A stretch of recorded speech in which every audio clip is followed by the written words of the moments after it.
Hello students, welcome to NK nursing studies. आज हम फिर लेके आए हैं आपके लिए फाउंडेशन ऑफ नर्सिंग से एक बहुत ही इंपॉर्टेंट टॉपिक, जो कि आपकी जो एकेडमिक एग्जाम्स होती है उनके अंदर रेगुलरली पूछा जाता है। टॉपिक का नाम है नर्सिंग एज ए प्रोफेशन, कि नर्सिंग एक प्रोफेशन कैसे बना, क्यों नर्सिंग को एक प्रोफेशन माना जाता है।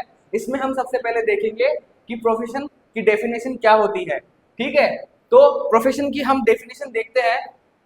Profession is defined as an occupation with ethical components that is devoted to the promotion of human and social welfare। इसका मतलब है कि जो प्रोफेशन होता है वो डिफाइन होता है एक ऑक्यूपेशन के रूप में। प्रोफेशन एक ऑक्यूपेशन है जिसके अंदर हम लोग एक नेक इरादे से काम करते हैं। इथिकल कंपोनेंट का मतलब होता है कि एक नेक इरादे से काम करना। हमारी जो इरादा होता है वो पेशेंट की केयर करना होता है, उसकी जो हेल्थ है उसको ठीक करना होता है, हम उसकी हेल्थ के लिए काम करते हैं। ठीक है, यही लाइन वो आगे बता रहा है कि अपना जो काम होता है वो किसके लिए होता है, ह्यूमंस की हेल्थ को प्रमोट करने के लिए एंड सोशल वेलफेयर के लिए। ठीक है, आगे हम देखते हैं the services offered by a profession are based on specialised knowledge, कि हम जो प्रोफेशन में सर्विसेज प्रोवाइड करते हैं पेशेंट को या किसी भी इंडिविजुअल को, किसी पर्सन को, वो सभी सर्विसेज बेस्ड होती है एक स्पेशलाइज्ड नॉलेज पे। कैसे कि आप सब लोग अभी बीएससी नर्सिंग कर रहे हैं, जीएनएम कर रहे हैं, तो आपको वो नॉलेज दिया जा रहा है जो स्पेशलाइज्ड नॉलेज है। किसके लिए? पेशेंट की केयर करने के लिए वो आप लोगों को दिया जा रहा है। इसीलिए बताया गया है कि नर्सिंग एक प्रोफेशन है जिसमें आपको एक स्पेशलाइज्ड नॉलेज दिया जा रहा है। किसके लिए? ताकि आपके अंदर स्किल्स डेवलप हो और आप पेशेंट की केयर कर सके। अब ये जो स्पेशलाइज्ड नॉलेज है ये किसके ऊपर बेस्ड होता है? ये बेस्ड होता है साइंटिफिक जो स्टडीज हुई है पहले से, उन स्टडीज के ऊपर बेस्ड है जो आप अपने इस ड्यूरेशन में, आप अपनी कॉलेज लाइफ में, आप अपने इस कोर्स में सीखते हैं। ठीक है, आगे हम देखते हैं प्रोफेशन के बारे में कि a profession is form of employment. जो प्रोफेशन होता है वो एम्प्लॉयमेंट का एक फॉर्म होता है। कैसे? इसका मतलब क्या हुआ कि जब आप लोग बीएससी नर्सिंग और जीएनएम की जो डिग्री डिप्लोमा है वो कंप्लीट कर लेंगे, उसके बाद आप मेडिकल फील्ड में काम कर सकते हैं। तो ये जो नर्सिंग प्रोफेशन है वो आपको एम्प्लॉयमेंट भी दिलाता है। ठीक है, specially and that is represent in society, और साथ ही साथ आपको सोसाइटी के अंदर एक ऑनरेबल मतलब सम्मान प्रदान करता है। सोसाइटी आपको सम्मान से देखती है। ठीक है, क्योंकि जब आप ये नर्सिंग कर लेंगे या जीएनएम कर लेंगे तो लोग आपको रिकॉग्नाइज करने लग जाएंगे। ठीक है, आगे है and is possible only for an educated person. जब इस आपको जब ये कर लेंगे कंप्लीट, आप जब एजुकेटेड हो जाएंगे, आपका जब ये कोर्स कंप्लीट हो जाएगा, आप उसके बाद एक रजिस्टर्ड नर्स बन जाएंगे। ठीक है, other training in some special branch of knowledge. तो जब आप ये नॉलेज ले लेंगे तब आप एक एम्प्लॉयमेंट ढूंढ लेंगे, आप काम कर पाएंगे मेडिकल फील्ड के अंदर पेशेंट की केयर के लिए। इसीलिए नर्सिंग को एक प्रोफेशन के रूप में देखा गया है। आगे भी यही लाइन है कि जो प्रोफेशन होता है वो खुद का एक नॉलेज रखता है, हर प्रोफेशन का अपना एक नॉलेज होता है। तो हम जिस प्रोफेशन में है उस प्रोफेशन में हम सीखते हैं पेशेंट की हेल्थ के साथ डील करना, कैसे पेशेंट को केयर दी जाती है, कैसे एक हेल्दी इंडिविजुअल को हेल्दी रखा जाता है, और साथ ही साथ सोसाइटी के अंदर कैसे काम किया जाता है टू वेलफेयर ऑफ सोसाइटी। ठीक है स्टूडेंट्स, तो अब जब आपको ये जो प्रोफेशनल नॉलेज है ये नॉलेज मिल जाएगा तो आप उस नॉलेज को कैसे यूटिलाइज करोगे, कैसे उस नॉलेज को काम में लोगे to identify and solve the problem. वो नॉलेज आपके कैसे काम में आएगा कि जैसे कोई भी पेशेंट है उसको अगर कोई प्रॉब्लम है तो उस प्रॉब्लम को आइडेंटिफाई करने में, उस प्रॉब्लम को जानने में, ठीक है, और साथ ही साथ उस प्रॉब्लम को सोल्व करने में ये जो आपका नॉलेज है जो आप इस कोर्स के ड्यूरिंग सीखेंगे, जो जानेंगे, वो सब कुछ आपको कब काम आएगा? जब आप फील्ड में काम करोगे, ठीक है, हॉस्पिटल में जाके काम करोगे, तब ये नॉलेज आपके काम आएगा वो जो प्रॉब्लम्स है उनको सोल्व करने में और उन प्रॉब्लम्स को आइडेंटिफाई करने में। ठीक है, a profession recognise its responsibility to develop educational programmes in cooperation with educational institutes. इसका मतलब है कि जो एजुकेशन है ना वो जरूरी होती है। किस लिए? जब आप किसी प्रोग्राम में जाते हो, प्रोग्राम इन द सेंस जब हमारा इंस्टीट्यूट किसी बड़े इंस्टीट्यूट के साथ कोलैबोरेट करके जो बड़े बड़े कैंप ऑर्गेनाइज करते हैं, जो एजुकेशनल जो प्रोग्राम्स होते हैं उनके अंदर आप जाते हो, जब कम्युनिटी में जाके काम करते हो, तब ये जो नॉलेज आप गेन कर रहे हो इस टाइम पे, ये नॉलेज आपका तब काम में आता है। क्यों? ताकि आप जाके बेटर सर्विसेज दे सके। किनको? जो सोसाइटी के अंदर जो पर्सन है, जो पीपल्स है, उनके साथ आप अपनी स्किल्स आप बेटर करोगे तो वहां पे आप अच्छे से काम कर पाओगे, अच्छे से कोऑर्डिनेट कर पाओगे। कब? जब आपका नॉलेज अच्छा होगा।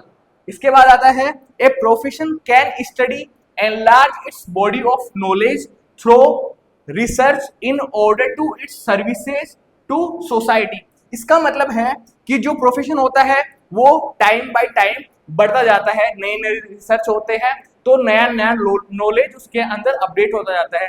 कि जैसे पहले जब हम पढ़ते थे तो इतना नॉलेज नहीं था, इतनी किताबें नहीं थी, इतने रिसोर्सेज नहीं थे, फिर धीरे धीरे रिसर्च हुई। तो इसी तरह जो नर्सिंग प्रोफेशन है उसके अंदर भी धीरे धीरे जब रिसर्च होती गई तो ये जो हमारा प्रोफेशन है ये बढ़ता गया। साथ ही साथ जो सोसाइटी है उसके अंदर हम अच्छी सर्विसेज देने लगे। ठीक है। उसके बाद आता है the profession nursing meets the physical, psychological and emotional needs of human beings. मतलब हम जब सर्विसेज देते हैं तो हम ध्यान रखते हैं कि जो पर्सन है, जो इंडिविजुअल है, उसकी हम साइकोलॉजिकल, फिजिकल और इमोशनल जो नीड्स है वो हम पूरी कर सके। अब हम जानेंगे कि ये जो प्रोफेशनल नर्स है इसके और क्या क्या रोल्स होते हैं। ठीक है। तो हमने अब तक जाना कि जो नर्सिंग प्रोफेशन है उसको एक नोबल प्रोफेशन क्यों माना गया, क्यों नर्सिंग एक प्रोफेशन है, कैसे नर्सिंग के अंदर काम होता है, ये सब कुछ हमने अब तक जाना। आगे हम जो टॉपिक पढ़ने जा रहे हैं उस टॉपिक का नाम है कि प्रोफेशनल नर्स के और क्या क्या रोल होते हैं हॉस्पिटल के अंदर एक पेशेंट की केयर देने के साथ साथ जो नर्स होती है उसके और क्या क्या रोल होते हैं वो सब हम इस टॉपिक के अंदर जानेंगे। ठीक है। तो इसके अंदर जो पहला रोल आता है वो नर्स का वो आता है एज ए केयर गिवर। कि as a care giver nurse कैसे काम करती है हॉस्पिटल में, उसका क्या मोटो रहता है, कैसे क्या वो पेशेंट को ठीक करने के लिए क्या क्या वो अपनी स्किल्स का यूज करती है, कैसे अपने नॉलेज को वहाँ पे एम्पलीफाई करती है, कैसे वो अप्लाई करती है चीजों को। तो क्या करती है नर्स कि उसकी जो हेल्थ है वो कंप्लीट रूप से, होलिस्टिक हेल्थ का मतलब होता है कि कंप्लीट रूप से हेल्थ का मतलब है उसकी फिजिकल हेल्थ हो, मेंटल हेल्थ हो, साइकोलॉजिकल हेल्थ हो, इमोशनल हेल्थ हो, सभी तरह से उसकी जो नीड्स है उनको प्रमोट करने का, ठीक है, वो सारा काम करती है। और जल्दी से जल्दी उसका जो हीलिंग प्रोसेस है वो जिस भी प्रॉब्लम की वजह से जो पेशेंट है वो हॉस्पिटल के अंदर आया है तो उसकी हेल्थ वापस से ठीक हो सके, उसके रिगार्डिंग नर्स अपना सारा काम रहती है और यही अपना सारा काम रहता है वहां पे। ठीक है। उसके आगे क्या बोल रहा है कि nurse provide treatment for specific diseases. कि जो भी जितनी भी सारी डिजीज होती है उसके लिए जो फिजिशियन अपने को जो ऑर्डर प्रिस्क्राइब करता है, जो ट्रीटमेंट प्रोवाइड करता है, वो नर्स का काम होता है पेशेंट को प्रोवाइड कराने का, जिससे कि वो अपना जो हेल्थ है वो जल्दी से जल्दी रिकवर कर सके और अपनी हेल्थ को वापस से जो पहले वाली स्टेट थी उसमें ला सके। और साथ ही साथ जो उसका इमोशनल जो स्टेटस है, जो मेंटली वो परेशान हुआ है इतने दिन से, वो वापस से ठीक हो सके। साथ ही साथ उसकी जो सोशल वेलबींग है वो भी कंटिन्यू हो सके। तो ये as a care giver nurse का काम होता है। उसके बाद नर्स एज ए और क्या क्या रोल हो सकते हैं नर्स के, ये आपने देखा कि एज ए केयर गिवर वो कैसे काम करती है, साथ ही साथ एज ए एडवोकेट वो कैसे काम करती है, इसमें जानेंगे। एडवोकेट का मतलब ये नहीं है कि उसको पेशेंट के लिए कहीं जाके किसी कोर्ट के अंदर केस लड़ना है, ये सब कुछ नहीं है। एज ए एडवोकेट का मतलब है कि वो उसको जितनी भी डिफिकल्टीज हॉस्पिटल के अंदर हो सकती है, जो भी प्रॉब्लम्स उसको आ सकती है, उन सब प्रॉब्लम्स को फेस करने में पेशेंट का वो जो नर्स है वो हेल्प करती है उसकी, ताकि उसको और ज्यादा डिफिकल्टीज ना हो। उसके और क्या क्या राइट्स होते हैं, ठीक है, डिफिकल्टीज के साथ साथ कि उसको और ज्यादा जो भी प्रॉब्लम उसको पहले से है तभी वो वहाँ पे हॉस्पिटल के अंदर आया है, साथ साथ उसको नर्स उसको प्रोटेक्ट करती है, किससे, डिफिकल्टीज के साथ में, और असिस्ट करती है पर्सन को किसमें, कि जैसे जो भी पेशेंट के राइट्स होते हैं वहाँ पे हॉस्पिटल में, वो सब कुछ कौन बताएगा, वो आप लोग बताओगे उसको, नर्स बताएगी उसको कि आपके पेशेंट के और क्या क्या राइट्स है, कि वो जैसे वो जाने अपनी केयर के बारे में, और अपने जो राइट्स हैं उनके बारे में जाने, तो वो किसका काम होगा उसको बताना, उसका राइट है ये कि अपने वो ट्रीटमेंट मॉडलिटीज के बारे में जाने। तो एज ए एडवोकेट वहाँ पे नर्स काम करती है, ठीक है। जब भी उसको जरूरत होगी वहाँ पे आपको रहना होगा उसकी हेल्प करने के लिए, ताकि उसको आगे कोई भी प्रॉब्लम ना आ सके, ठीक है। साथ ही साथ उसको अगर आगे कोई लीगल डिफिकल्टीज होती है, उसको अगर कोई मदद चाहिए हॉस्पिटल के थ्रू, हॉस्पिटल के रिगार्डिंग अगर उसको कोई मदद चाहिए, तो वहां पे भी आपको प्रेजेंट रहना होगा और उसको बताना होगा कि उसकी हेल्थ के लिए और उसकी इलनेस के अंदर क्या क्या जो प्रॉब्लम्स हो सकती है उन सब के बारे में नर्स को काम करना पड़ेगा। तो ये हमने देखा कि as a care giver nurse कैसे रोल प्ले करती है, उसके बाद एज ए एडवोकेट उसका क्या क्या काम रहता है, फिर आता है as a critical thinker. Critical thinker से नाम से ही पता चल रहा है कि आपको अपने जो जजमेंट पावर है उसको बढ़ाना पड़ेगा, आपको जो अपनी नॉलेज है उसको काम में लेना पड़ेगा, क्योंकि कभी कभार जब इमरजेंसी के अंदर ऐसी बहुत सारी सिचुएशन आ जाती है जब आपको अपनी जो स्किल्स है वो वहां पे दिखानी पड़ेगी, वो काम में लेनी पड़ेगी। और वो कब आएगी, जब आपको उसका नॉलेज होगा। तो ये सब कुछ वो एज ए क्रिटिकल थिंकर काम करती है, नर्सिंग प्रोसेस के अंदर काम करती है, कि जब भी वो नर्सिंग प्रोसेस बनाएगी, जब वो नर्सिंग प्रोसेस करेगी वहां पे, तब उसको अपनी जो क्रिटिकल थिंकिंग है उसको काम में लेना पड़ेगा। अपन ने अब तक देख लिया कि जो नर्स है, जो प्रोफेशनल नर्स है, वो एज ए केयर गिवर कैसे काम करती है, एज ए प्रोफेशनल एडवोकेटर कैसे काम करती है, और साथ ही साथ अपनी क्रिटिकल थिंकिंग को वो कैसे अपने नर्सिंग प्रोफेशन में अप्लाई करती है। अब अपन देखेंगे कि जो नर्सिंग प्रोफेशन में जो नर्स है वो एज ए टीचर कैसे काम करती है, एज ए एडवोकेटर वो कैसे काम करती है, एज ए टीचर उसका क्या रोल होता है। तो क्या रोल होता है उसका कि वो इंफॉर्मेशन प्रोवाइड करवाती है किसके regarding, about health, about treatment, जो भी थेरेपी पेशेंट लेने वाला है, जो भी थेरेपी उसकी होने वाली है, और जो भी उसके लाइफ स्टाइल जो चेंजेस होने वाले हैं, चाहे वो बीमारी के दौरान हो, साथ ही साथ उसकी लाइफ के बाद में हो, ट्रीटमेंट के बाद में हो, जो भी उसके अंदर चेंजेस होने वाले हैं, तो उसके रिगार्डिंग वो जो नर्स है वो उसको इन्फॉर्मेशन प्रोवाइड करवाएगी। किन किन को प्रोवाइड करवाएगी, एक तो पेशेंट को प्रोवाइड करवाएगी, उनकी फैमिलीज को, और अगर और भी कोई लोकल गार्डियन है उन सबको वो जो नर्स है वो इन्फॉर्मेशन प्रोवाइड करवाएगी हेल्थ के रिगार्डिंग और उसके ट्रीटमेंट के रिगार्डिंग, और जो भी उसका जो ट्रीटमेंट मॉडलिटीज है वो सब कुछ नर्स उसको इन्फॉर्मेशन देगी। उसके बाद जो फिफ्थ रोल आता है नर्स का, एज ए कम्युनिकेटर नर्स कैसे काम करती है। अपन का जो हम हेल्थ प्रोफेशन में काम करते हैं वहाँ पर कम्युनिकेशन का बहुत ही बड़ा रोल होता है। अगर आपका कम्युनिकेशन अच्छा है तो आप पेशेंट के साथ साथ जो अपने साथ के स्टाफ होते हैं, जो भी फिजिशियन है, उनके साथ अच्छे से कोऑर्डिनेट कर पाओगे, और पेशेंट से अगर आप कम्युनिकेशन अच्छा रखते हो तो उसके साथ अच्छा फीडबैक ले पाओगे। इसीलिए कम्युनिकेशन होता है वो एक अच्छे ट्रीटमेंट के अंदर बहुत बड़ा रोल प्ले करता है। तो जो इफेक्टिव नर्सिंग प्रोसेस है उसके अंदर ओपन और कंसिस्टेंट कम्युनिकेशन के साथ साथ नर्स अपनी जो स्किल्स है वो अप्लाई कर सकती है। उसके बाद नर्स का आता है एज ए मैनेजर क्या रोल होता है, वो अपन देखेंगे कि नर्सिंग के अंदर जो प्रोफेशनल नर्सिंग है उसके अंदर नर्स का एज ए मैनेजर क्या रोल होता है।